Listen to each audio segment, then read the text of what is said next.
السلام علیکم ورحمۃ اللہ وبرکاتہ۔ میں مفتی محمود زبیر قاسمی، جنرل سیکرٹری جمعیت العلماء تلنگانہ و آندھرا پردیش آپ حضرات سے مخاطب ہوں۔ آج ایک افسوسناک واقعہ پیش آیا۔ رات کے اندھیرے میں تقریباً 3:30 بجے چیف منسٹر تلنگانہ ریونت ریڈی صاحب کے اسمبلی حلقے کوڑنگل کے اندر ایک تقریباً 3 قبرستان کی قبریں مسمار کی گئیں، ایک چلہ مسمار کیا گیا۔ روڈ وائنڈنگ کے نام پہ گزشتہ کئی دنوں سے مسلمانوں کو یہ تیقن دیا جاتا رہا کہ روڈ وائنڈنگ کے اندر یہ علاقے متاثر نہیں ہوں گے،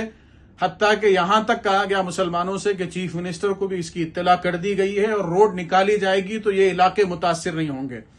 ہماری جمعیت العلماء ضلع تانڈور وقار آباد کے جو ذمہ داران ہیں، مفتی سالک مظاہری صاحب، مولانا عمران قاسمی صاحب، مولانا حسین قاسمی صاحب، ان حضرات نے وہاں کے لوگوں سے بات کی، تفصیلات معلومات کی۔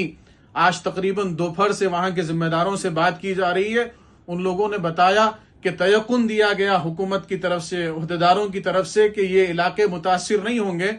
اور جب مسلمان کسی حد تک مطمئن ہوئے تو رات کے 3:30 بجے یعنی فجر سے پہلے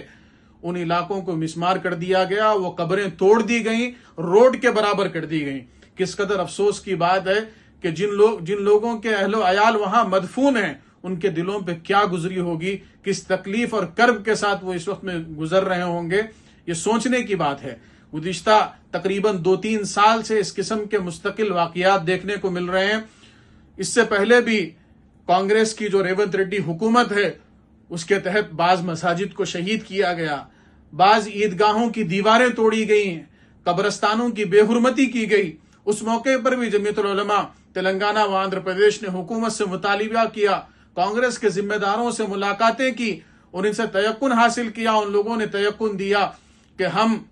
جو خاطی عہدیدار ہیں ان کے خلاف کارروائی کریں گے، لیکن افسوس کی بات ہے کہ جس شدت کے ساتھ کارروائی ہونی چاہیے، انہیں معطل کیا جانا چاہیے تھا، انہیں گرفتار کیا جانا چاہیے تھا، وہ کارروائی نہ ہونے کی وجہ سے ایک اور واقعہ خود چیف منسٹر کے حلقے اسمبلی میں پیش آتا ہے، یعنی ان کی ناک کے نیچے پیش آتا ہے، اور مسلمانوں کے 3 قبرستان متاثر ہوتے ہیں، ان کی قبریں مسمار کی جاتی ہیں، چلے کو جو ہے مسمار کیا جاتا ہے۔ حالانکہ جوبلی ہلز میں گزشتہ کئی دنوں سے، کئی مہینوں سے یہ مسئلہ زور پکڑا ہوا ہے، اور وہاں کے مسلمان مطالبہ کر رہے ہیں کہ ہمیں یہ 2 ایکڑ جگہ قبرستان کے لیے دی جائے۔ وہاں قبرستان کے لیے جگہ کیا دی جاتی، دیگر جگہوں کے قبرستانوں کو شہید کیا جا رہا ہے، وہاں کی قبریں مسمار کی جا رہی ہیں۔ جمعیت العلماء ہند کے صدر محترم حضرت مولانا سید ارشد مدنی صاحب دامت برکاتہم، ہمارے ریاستی صدر حضرت مولانا مفتی غیاث الدین رحمانی صاحب دامت برکاتہم،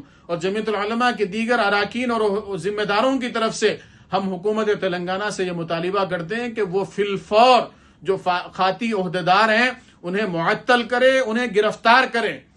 اگر وہ نہیں کرے گی تو اس قسم کے واقعات کا اعادہ ہوگا اور راست حکومت اس کی ذمہ دار ہوگی۔ ہم حکومت سے مطالبہ کرتے ہیں کہ وہ انہیں گرفتار کریں، اور ساتھ ہی ساتھ جو قبرستان متاثر ہوئے ہیں ان کی پرانی جو حد بندی ہے اس کا لحاظ کرتے ہوئے فی الفور وہاں دیواریں اٹھائی جائیں، جو چلہ تھا اسے بحال کیا جائے۔